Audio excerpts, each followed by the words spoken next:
हमारे मंच पे मंचासील भैया को भी स्वागतम वंदन करते हैं और हमारे मंच पे जो भी बुजुर्ग चाचा और काका बैठे हुए हैं उनको भी स्वागत अभिनंदन है और जो भाई सामने बैठे उनको भी स्वागत अभिनंदन है। साथियों, ये जो सर्टिफिकेट की बात चली है गुण की, ये धरना आज 60 दिन हो गया। 65 दिन में सरकार को थोड़ा से भी चिंता नहीं है कि जो यहाँ के मूल निवासी जो कहे जाते हैं, जो मूल निवासी है उनका सारा जो काम होने वाला सर्टिफिकेट से सारा कार्य बाध्य है। जिस तरह से ये सरकार ईडब्ल्यूएस लेकर सामान्य को 10% आरक्षण देकर सर्टिफिकेट बना रही है, क्या यहाँ के जो मूल निवासी है उनको सर्टिफिकेट बनाने की आवश्यकता नहीं है? तो हमारे लिए रोक कितना क्यों लगाया जा रहा है? साथियों, ये सरकार की मंशा बहुत खराब चल रही है। सरकार की मंशा यही चल रही है कि हम सर्टिफिकेट नहीं बनाएंगे, उनके लड़के इसी में फंसे रहेंगे, पढ़ेंगे लिखेंगे नहीं।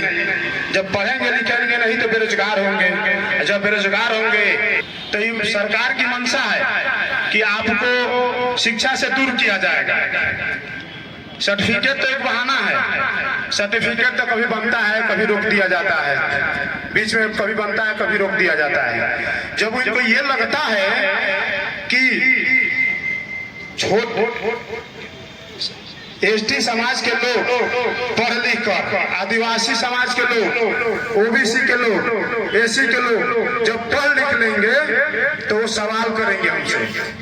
उनको ये हजम नहीं होता है।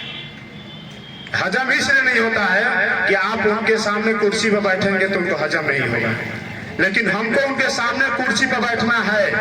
हमको ये प्रण लेना पड़ेगा कि हमको उनके सामने कुर्सी पर बैठना है। और हमको कैसे बैठना है? हमको पढ़कर बैठना है, हमें आरक्षण लेकर बैठना है। साथियों, 75 साल हो गए देश का आजाद हुए। 75 साल में एसी एसटी ओबीसी के लोग आरक्षण का महत्व नहीं जान पाए, लेकिन ये सरकार आई 8 साल के अंदर ईडब्ल्यूएस लेकर उन्होंने अपना आरक्षण का महत्व समझ लिया। हमारे लोग पहले कहते थे एसी एसटी, हमारे लोग को ही तोड़ा जा रहा है। तोड़ने का बहुत रीजन है। आप भी एसी एसटी में आते हैं, एसी एसटी कोई अलग नहीं, ओबीसी अलग नहीं है। 85% सब एक बराबर है, लेकिन हमको जाति